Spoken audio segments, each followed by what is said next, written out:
ladies and gentlemen. Everyone can be seated. Ladies and gentlemen, the jury of the state is resting this case. And as I told you a few minutes ago and told you on Monday, if Mr. Turner, through his attorneys, Mr. John Keith Perry and Mr. Andre Thomas, choose to present additional proof, they may do so, but they're not required to present any additional proof. Does everyone still understand that? Yes, Your Honor. Mr. John Keith Perry, do you have an additional proof on behalf of Mr. Turner at this time, sir? Yes, sir, Your Honor. I'd like to call Ms. Jennifer Bogan. Jennifer Bogan, please. Ms. Bogan, come around through the door over here to your left. Walk into where Deputy Smith is seated on the standing by the seal of Shelby County, Tennessee. And once you get here, Ms. Bogan, if you place your left hand on the Bible, please, ma'am, and raise your right hand to be sworn, please. Ms. Bogan, do you solemnly swear or affirm the testimony you will give in this case will be the truth, the whole truth, and nothing but the truth, so help you God? Thank you, Ms. Bogan. Put your hand down. Have a seat here. Watch step, please. Good morning. Good morning. Ms. Bogan, if you want to, you may remove the mask, and if you want to keep it on, you may do so also. I had a hand up from one of the jurors to the jurors. Yes.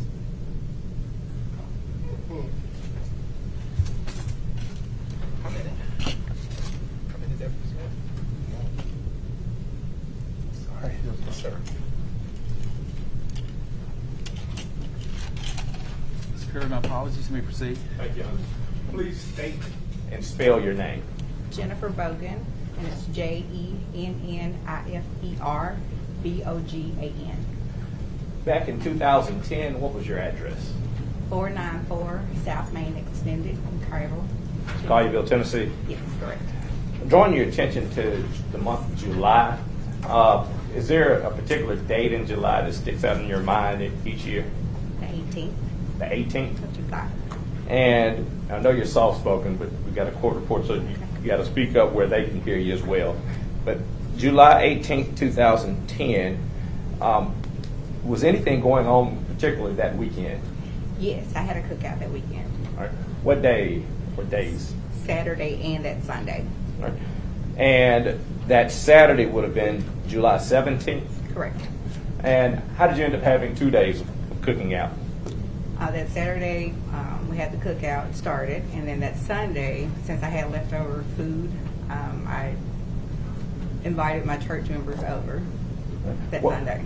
What church was that? Mount Olive number 1. And do you know of Billy Ray Turner? I do. How do you know Mr. Turner? He's a family friend and also a church member. And how long have you known him? At least about 20 years, I would say. And on that particular day, or that weekend, did he come to your home as a visitor? He did. Which day? On Sunday. That would have been July 18th? Yes, correct. Do you remember around what time he would have come to your home? I would say early afternoon after church. Maybe 2 or 3 o'clock? Correct. Your Honor, may I approach Yes, sir. Mr. Hagman provide the copy?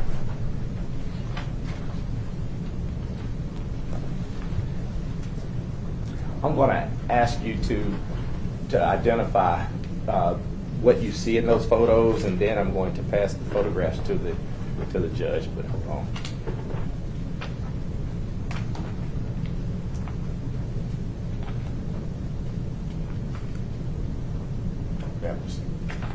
Yes, sir. Did you? Do you need me to take a look at it? No. Well, Yes, sir. I didn't know I if. have a request. Okay. That we'll deal with in a few minutes, but it's not anything relative to anything else that's going on right now. It's a scheduled request. Yes, sir. Yes, sir. You may proceed. All right.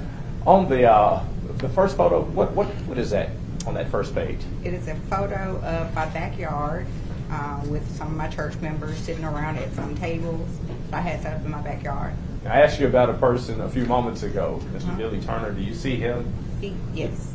And where is he depicted on that photograph? He's sitting at one of the tables. And what does he have on?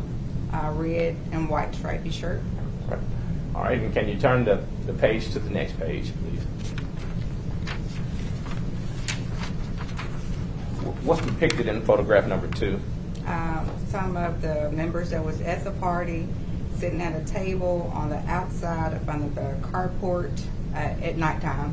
All right. Playing cards. Now, in that photograph, is Mr. Turner present during that photograph? He is not. Now, is he still in your home from your memory at the time that photograph would have been taken. I would believe so. And I'm going to ask you about the next photograph, please.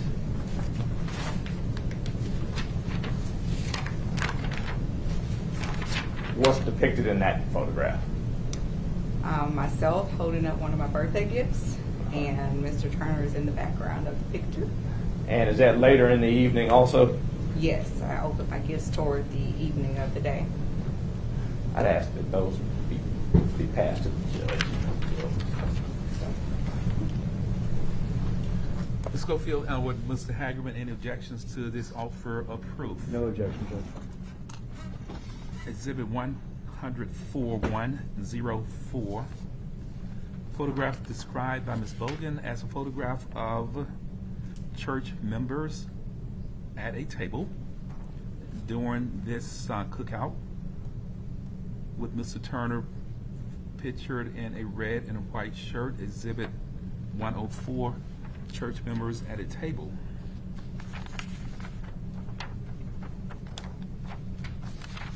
Exhibit 105, photograph described by Ms. Bogan as showing church members at a card table. Exhibit 105, and for the record, Ms. Bogan indicated Mr. Turner's not in that photograph. Exhibit 106, 106, photograph described by Ms. Bogan as a picture of her holding one of her birthday gifts, with Mr. Turner pictured in this photo. Exhibit 106, Ms. Bogan holding a birthday gift.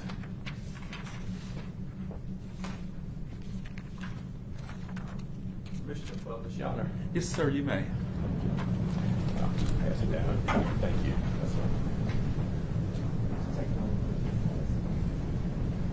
Now, in those photographs, oh, I'm sorry. I thought, I would love you to keep talking. I apologize. You don't lose the interest and attention of the jury if they're looking at pictures you talking at the same Yeah. time. Yes, sir, Your Honor. Not a problem.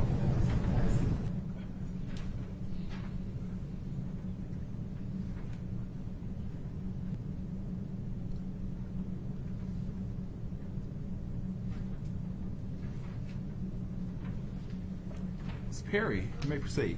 Yes, sir. During that afternoon and evening, approximate how many people were in your home? I would say at least 20, maybe. Somewhere in there. And they were engaging in different activities in the home and Yes. outside? And inside and outside, yes. Do you remember if Billy was engaging with other people in the home? Yes, he was engaging with the guests there. He was playing basketball outside with some of the teenage boys and my sons. And during that evening, there was one of the photographs that he's not actually depicted, but there are people that are sitting around a table. Mm-hmm. Where's that table area? It's outside of under the carport. And do you remember approximately when Billy would have left your home? I would say around 10 or a little bit after 10 because I started cleaning up then. Do you remember if he helped with the cleanup procedure? He did. Of the guests that were there, what was his, I guess, order of leaving? Was he one of the last to leave? Yes. And you said he helped clean up. How was he helping you clean up? When I started to move around and shut down, he was just known to start helping clean up with the tables and stuff, like some of the tables that I had there. And during the course of that day or evening, did he sing himself like you normally know him? Yes. All right. And can you tell us what you normally know when you see him? Very festive, joking, interacting a lot with the children. He's kind of like a mentor to some of the little teenage boys that was there. Just being himself. Was there anything odd or rushed about him or nervous acting about him at all? No. And you said that he was one of the last to leave, and he did help you clean up everything. He did. Mm-hmm. Your Honor, may I approach? Yes, sir.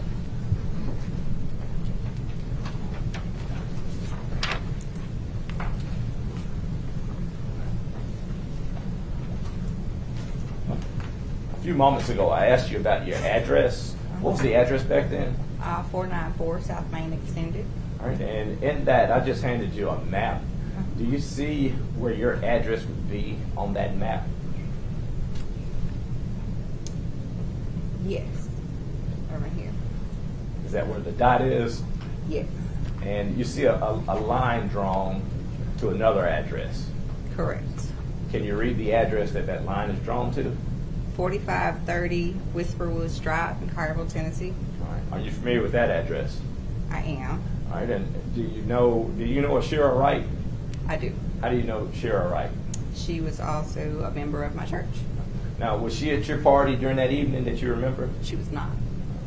And you see the distance, does it mark a distance on there? Yes. What is the distance that it's saying between those two homes? 2.12 miles. And you have any explanation to it? Yeah, I'd ask if that could be marked as the next exhibit, please. Any objections to tagging them? Yes, sir.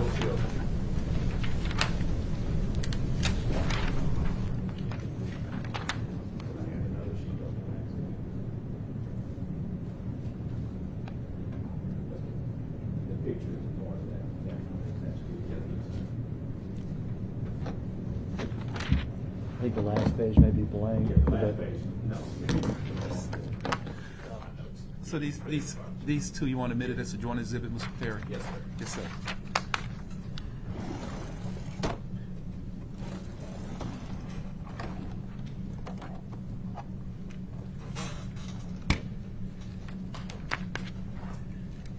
Ms. Bogan, when Mr. Perry asked you about a circle and you pointed to something, you showed it to me, but it may be difficult for the jury to get an appreciation for what that was. Okay. So I'm gonna give you a red marker, Okay. and if you could put a red marker around the circle that you identified as your house, that would probably help the jury. Okay. Yes, sir. Thank you. Yes, ma'am. That's fine. That's perfect. Because I could barely see it, and if we showed it to the jury, they would not be able to see it. Okay. Yes, sir. This is exhibit number 107.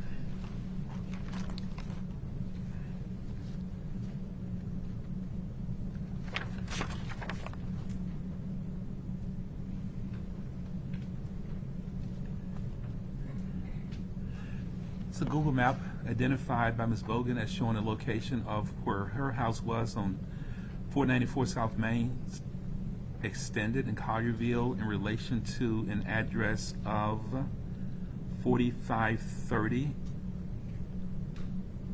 Whisper Woods.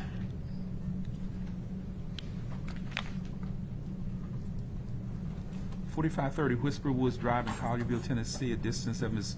Bogan says is about 2.12 miles distance between her house and the house in Whisper Woods. A Google map. Exhibit number 107. You want to have that handed to the jury, Mr. Perry? Yes, Your Honor. Deputy Smith?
Mr. Perry, you may proceed. Sir, just a few other questions. You said that during that evening that he was cleaning at the conclusion of the party, and based on your memory, you think he was one of the last or the last person visitor to leave. And in the home, is that anything that would have been out of the ordinary for him to do to try to help? No, he was always helping. That's just his character, to help. I don't have anything further. Mr. Hagerman, you may proceed. I just have a couple of questions. Ms. Bogan, I've met your dad before. He had us to his house. Oh, okay. And he's a nice man. And Just a couple questions. You said that Mr. Turner would have left around 10-ish? Is that right? Okay, so with regard to your personal knowledge, what you actually know from your personal knowledge, do you know where Mr. Turner was at midnight? I do not. Any idea where he was 12 minutes after midnight? I do not. Any idea where he went after he left your house? I do not. From your personal knowledge, do you know about his relationship with Sharon Wright? I do not. At the time that these events happened, way back in 2010, did you know that Billy had a car and a truck? Yes.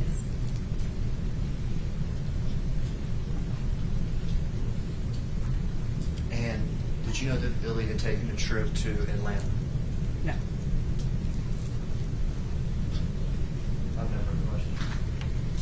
Hagerman, thank you. Mr. Perry, any additional questions? Would it have been odd for Billy to loan this car to anybody? He was always doing whatever he can to help anyone. I don't have anything further, Your Honor. Ms. Hagerman. Ms. Bogan, thank you for being in court on Saturday morning. I'm going to excuse you for any additional testimony in this case, ma'am.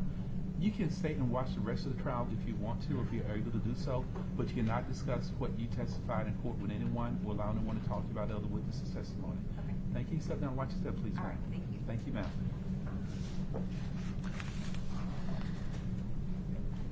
Counsel, approach, please.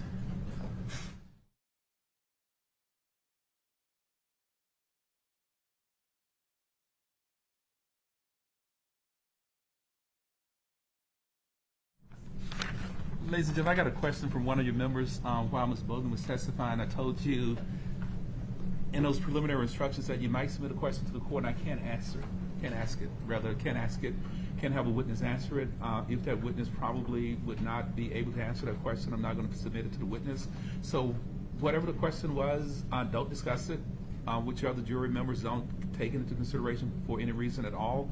If that question that was submitted by a member of the jury has been answered by other proof in the case, you may consider the question and the answer. But if not, please disregard the question and don't discuss the question with other members of the jury. Mr. Perry and Mr. Thomas, do you have any additional proof? No, Your Honor. It's rest. State, Mr. Hagerman, Ms. Schofield, do you have any rebuttal proof? we have no rebuttal proof, Your Honor. Ladies and gentlemen, you heard all of the proof that you will, in fact, hear in this case. It's 11:30, and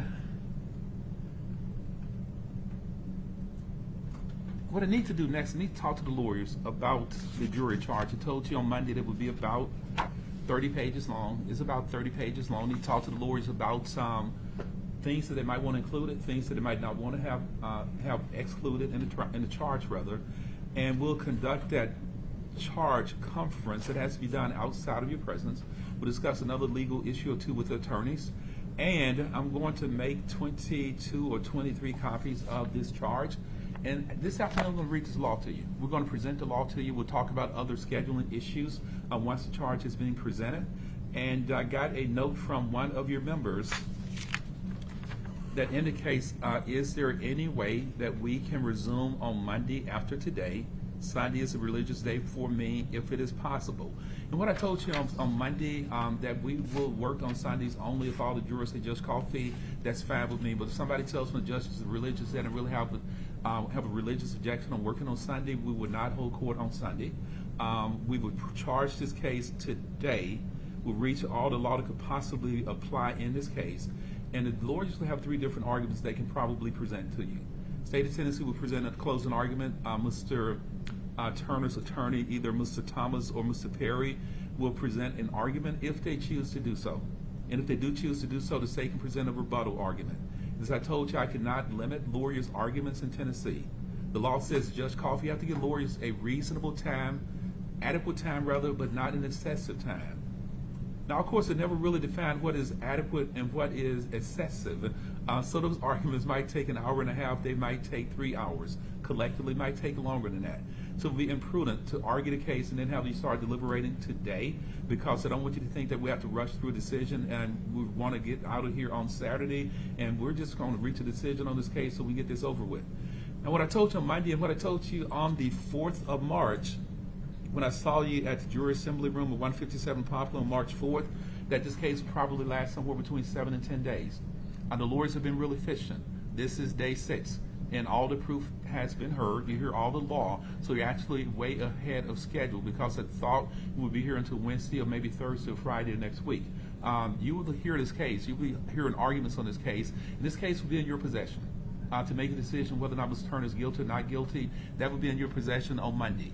And we are at least 2 or 3 days ahead of schedule, and I will give deference to your member or members who say, Judge Coffey, I really don't want to work on Sunday. Can we resume this on Monday? And I will give deference to the will of the jury. And if one person tells me that, it is a 100% democracy, and we will charge this case today as soon as I talk to the lawyers about what they want included or not, and we'll give you all the law in the case, and we'll start jury arguments at 10 o'clock on Monday morning. Have to qualify grand jury at 9 o'clock.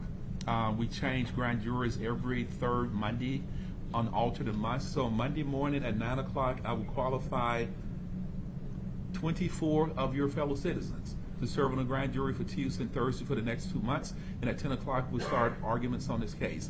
You still cannot discuss the case with anyone or amongst yourselves, and we'll start reading this law to you in a few minutes. If your lunch gets here before we conclude this jury charge conference, don't have you eat lunch, and we'll start reading the charge to you after the lunch break. You can follow Deputy Smith, and I'll see you in a few minutes, or I'll see you in about 2 hours. Thank you all.